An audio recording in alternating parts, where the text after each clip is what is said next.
1929ல சகோதரிகள் இருவர். சின்னச்சிறு பொண்ணு சகோதரி, பெரிய சகோதரி. பொழப்பு இல்லாத குடும்பம். சாப்பாடு இல்லாம தவிப்பு. அம்மா எப்பவும் நோய்வாய்ப்பா. ஒரு நாள் அப்பா என்ன பண்றாரு தெரியுமா? அந்த 2 பொண்ணுகளையும் பணத்துக்காக வித்துட்டாரு. கொடுமை இல்லையா? அந்த பொண்ணுங்களை கியோன் என்னும் ஊருக்கு கொண்டு போயிட்டாங்க. அங்கே ஒரு அம்மா சின்ன பொண்ணு ரொம்ப அழகா இருக்கிறதுன்னு பார்த்து அவளை கெய்ஷாவா எடுத்துட்டாங்க. பெரிய பொண்ணு அழகு இல்லன்னு சொல்லி கொடுமை. ஒரு வேசி இல்லத்துல வேலைக்கு வச்சுட்டாங்க. சின்ன பொண்ணுக்கு சகோதரியை பிரிஞ்சது ரொம்ப சோகம். ஆனா அந்த அம்மாவுக்கு கருணை இல்ல. அந்த பொண்ணு சோர்ந்து உட்கார்ந்து இருக்க ஒரு பொண்ணு வந்து சமாதானப்படுத்த முயற்சி பண்றா. அவளுக்கும் அதே கதைதான். அவளும் ஏழை குடும்பத்துல பிறந்து விற்று அனுப்பப்பட்டவ. சின்ன பொண்ணு அந்த பொண்ணுகிட்ட கேக்குது, இந்த இடத்தை விட்டு எப்படி போகலாம்னு. சரி பாருங்க, அவள் சகோதரி சாட்சின்னு ஒருத்தி இருக்கா. அந்த பூசணிக்காய் பொண்ணு, வா இங்க பாரு, எத்தனை வீடுகள். இங்க இருந்து எஸ்கேப் பண்றது ரொம்ப கஷ்டம் கூட்டிட்டு போய் ரூஃப்டாப்ல காமிச்சா. அங்க ஒரு கெய்சா இருக்கா, ஹச்சுமோமோன்னு. அந்த கெய்சா வீடு அவள் மேலேயே தங்கியிருக்கு. ஏன்னா அவள் அழகு, அருமையான டாலண்ட், ரொம்ப பிரபலம். ஒரு நாள் ஹச்சுமோமோ சியோவை பார்க்கிறாள். ஏய், உங்ககிட்ட மீன் வாடை வருது சீரி போய் தொலைஞ்சு போ கத்தி அடிச்சு துரத்தரா. கொஞ்ச நாள் கழிச்சு சியோ, பூசணிக்காய் பொண்ணு கெய்சா ஸ்கூல்ல சேர்க்கப்படுறாங்க. ஒரு நாள் சியோ பார்க்கிறாள், ஹச்சுமோமோ ஒரு இளைஞனோட ரொம்ப ஜாலியா இருக்கா. அப்போ அந்த வீட்டு அம்மா ஹச்சுமோமோ ரூம் சுத்தம் பண்ணு சியோட்ட கட்டளையிடுறா. சியோ போய் சுத்தம் பண்றா. அப்போ ஹச்சுமோமோ வந்துடுறா. நான் சொன்னேல, என்னைய சொல்லி சொல்லி வாண்டாந்து வராதேன்னு கொதிக்கிறா. அறைக்குள்ளே அந்த பெண் சின்ன பொண்ணை பார்த்து ரொம்ப கோபப்பட்டா. அப்புறம் அவள் சியோட்ட அவள் சகோதரியை எங்கே இருக்கான்னு சொன்னா. சியோ அதிர்ச்சியில எங்கேன்னு கேட்டா. ஹச்சுமோமோ, நீ என் மனசை கவர்ந்தாதான் சொல்றேன்னு சொல்லிட்டா. அப்புறம் ஒருத்தியோட வந்தா. அவங்க 2 பேரும் மற்றொரு பிரபலமான கெய்ஷா, மாமேயா, அவங்க உடையை திருடிட்டு வந்தாங்க.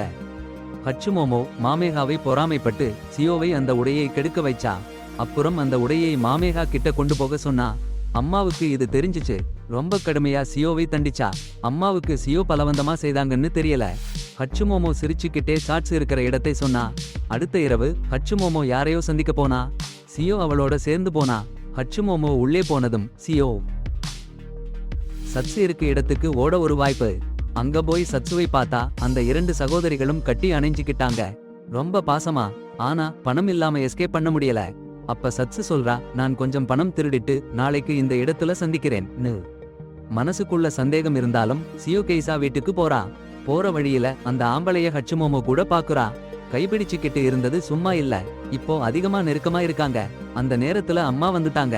ஹச்சுமோமோ சட்டன்னு சியோ உடம்புல பணம் வச்சுட்டு அந்த பணத்தையே எடுத்து, இவ சூத்திரமா பணம் திருடிட்டான்னு கத்தரா.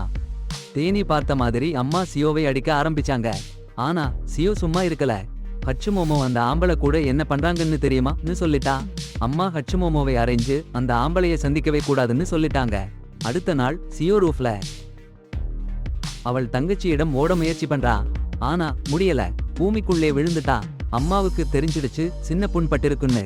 அப்போ அம்மா சொல்றா, சாட்சு ஓடி போயிட்டான்னு. சியோவை விட்டுட்டு ஒரு கடிதமும் கிடைக்குது. சியோவோட அப்பா அம்மா இறந்துட்டாங்கன்னு. அதுக்கு அப்புறம் அம்மா சியோவை அந்த கெய்ஷா பள்ளிக்கூடத்துக்கு அனுப்பவே இல்ல. அடிமை வேலை செய்ய வைச்சாங்க. ஒரு நாள் சியோ சோர்ந்து போய் ஒரு பாலத்துல உட்கார்ந்து இருக்கா. அப்போ ஒரு பெரிய கம்பெனியோட பிரபலமான சேர்மன் வர்றாரு. கென் இவமுரா, ஏன் சோர்ந்து இருக்குன்னு கேக்குறாரு. சொல்ல முடியல சியோவுக்கு. கென் பனிக்கூழ் வாங்கி கொடுக்கிறாரு. தன் துண்டையும் காசையும் கொடுக்கிறாரு. போறதுக்கு முன்னாடி அந்த அன்புல சியோவுக்கு கென் சேர்மன் மேல மென்மையான உணர்வு வந்துடுது. அப்போதான் அவளுக்கு புரியுது, அவளால முடியும்னு. அதிக பணம், புகழ், கென் கவனம்னு எல்லாத்தையும் கிடைச்சிடுச்சு. அதனால சாமி கிட்ட அர்ப்பணிச்சிட்டு மறுபடியும் கென் சாரை பார்க்கணும்னு பிரார்த்தனை பண்றா. காலம் போச்சு. சியோ 15 வயசு ஆச்சு. அந்த புகழ்பெற்ற கெய்ஷா, மாமேகா அவங்க வீட்டுக்கு வரா. சியோவை எடுத்து பயிற்சி கொடுக்கணும்னு சொல்றா. அம்மா சியோவுக்கு எந்த மதிப்பும் இல்லைன்னு நினைக்கிறா. ஆனா மாமேகா சியோவை ஒரு நல்ல கெய்ஷாவா மாத்திடணும்னு ஆசைப்படுறா. 6 மாசத்துல பணம் கொடுக்க முடியாட்டி 2 மடங்கு கொடுக்கறேன்னு வாக்கு கொடுக்கிறா. அம்மா சம்மதிச்சிடுச்சு. இன்னொரு பக்கம் ஹச்சுமோமோ பம்பின்னு பயிற்சி கொடுத்து கெய்ஷாவா மாத்தரா. அவ இன்னும் வெறியோட இருக்கிறா. பம்பினை சியோவை சந்திக்க விட மாட்டேன்னு சொல்றா. பிறகு மாமேகா சியோவை அவங்க தோழிகளை பார்க்க கூட்டிட்டு போறா. அப்புறம் சொல்றா, இதுல ஒரு வருஷம்தான் ஒரு பொண்ணுக்கு கெய்ஷாவாக மாற வேண்டியது. ஆனா சியோ என்கிற பொண்ணுக்கு 6 மாசத்துல சாதிச்சிடலாம்னு அவ அம்மா நம்பினாங்க. அதுக்கு காரணம் அவளோ அழகு, கண்கள்ல ஒரு மாயாஜாலம்.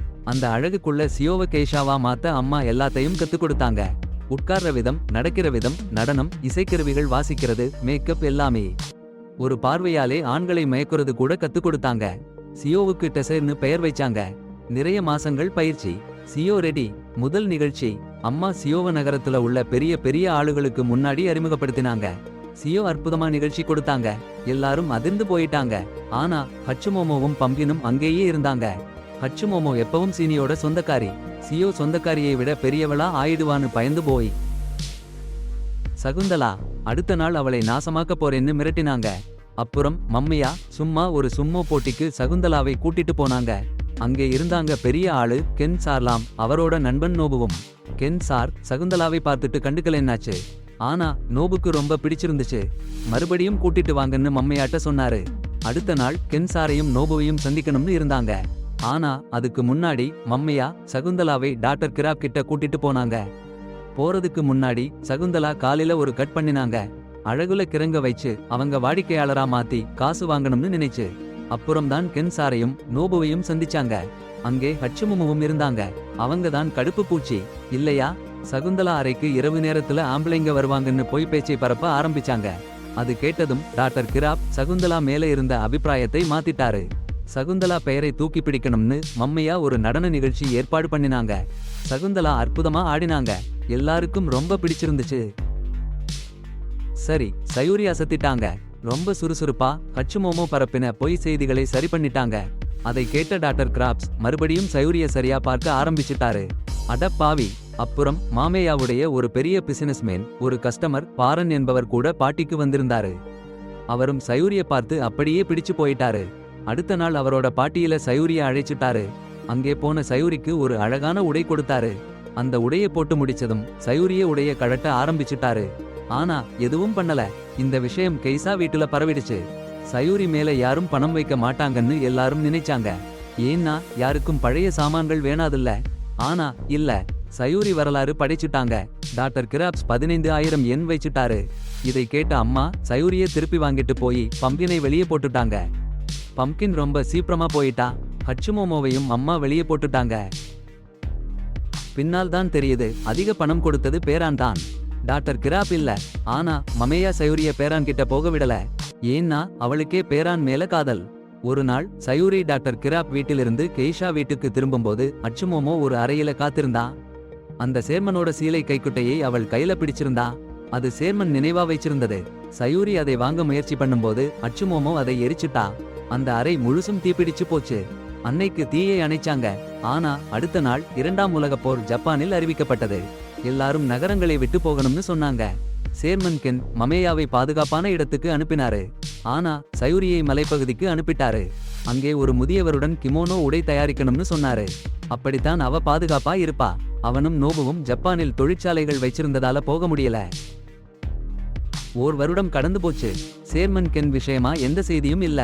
ஒரு நாள் நோபு வந்து சொல்றான், எல்லாரும் கொல்லப்பட்டுட்டாங்க. கம்பெனிகள் டவுன் ஆயிடுச்சு. அமெரிக்காக்காரங்க பிடிச்சிட்டு போயிட்டாங்கன்னு. ஆனா கர்னல் டெரிக்ஸ்னு ஒருத்தர் அமெரிக்க பண உதவி கிடைக்க வழி செய்வாமாம். அதுக்கு சயூரியும் சில கெய்ஷாக்களும் அந்த கர்னலை ஈர்க்கணுமாம். சயூரி டபுள் ஆக்ஷன்ல மாமேயா கிட்ட போறா. பாரன் சாகுறதுக்கு அப்புறம் வாடகை பணத்துல வாழ்ந்துட்டு இருக்கா மாமேயா. கெய்ஷாவா மறுபடியும் வர சொல்லி சேர்மனுக்கு உதவ சொல்றா. பம்பின்னையும் சொல்றா. அவ அமெரிக்கக்காரங்க கூட இருக்கா. 3 பேரும் விமானத்துல ஏறி அமெரிக்கக்காரங்க கூட இரவு பறந்து போயிடுறாங்க. ஹாட்ஸ்பாவுல பாட்டியும் டான்ஸும். பம்கின் ஒரு கேம் சொல்றா. வாழ்க்கையில ஒன்னு சொல்லணும், உண்மையான்னு பொய்யான்னு மத்தவங்க கண்டுபிடிக்கணும். சயூரியோட டர்ன் வரும்போது அவள் முதல் சேர்மன் கென்னை சந்திச்சதுக்கு அப்புறம் கட்சி முடிஞ்சதா அவர் அறிவிச்சிடுறாரு. ஸ்பாவுல இருந்து எல்லாரும் வெளியே வந்தப்புறம் கர்னல் அயூரிய பக்கத்துல அழைச்சு தனியா பேச சொல்றாரு. ஆனா அவ மாத்திரம் மறுத்திடுறா. பிறகு நோபுக்கு தெரிய வரும் சயூரியும் கர்னலும் ஸ்பாவுல இருந்து வேற எல்லாரையும் விட சீக்கிரமா வெளியே வரல்னு. அதுக்கு அவளை கடுமையா திட்டுறான். அவளை ரொம்ப காதலிக்கிறான்னு சொல்லி வேற யார்கிட்டயும் அவ போக கூடாதுன்னு சொல்றான். ஆனா அவ யார்கிட்டயும் ஒன்னும் ஏத்துக்கலன்னு சொல்லி தெளிவா விளக்குறா. சேர்மன் கென்ன பார்த்தா அவளுக்கு எப்பவும் பிடிச்சிருக்குன்னு சொல்றா. நோபுவுடைய காதலை தெரிஞ்சுக்கிட்டாச்சுன்னா அவன் மனசுல சீரென்று வெறுப்ப உருவாக்கணும்னு சயூரி முடிவு பண்றா. அடுத்த நாள் 9 மணிக்கு நோபுவை அவ அறைக்கு அனுப்புறதுக்கு பம்பினை சொல்றா. 9 மணிக்கு முன்னாடி கர்னலோட இன்னும் அருகாமையில இருக்கிறா. நோபு வந்து பாக்குறப்போ அவன் மனசு புரியற மாதிரி. ஆனா பம்கின் நோபுவை இல்லாம சேர்மன் கென்ன அனுப்புது. அதை பார்த்த நோபுக்கு எவ்வளவு நிச்சயமா ஏமாற்றமா இருக்கும்.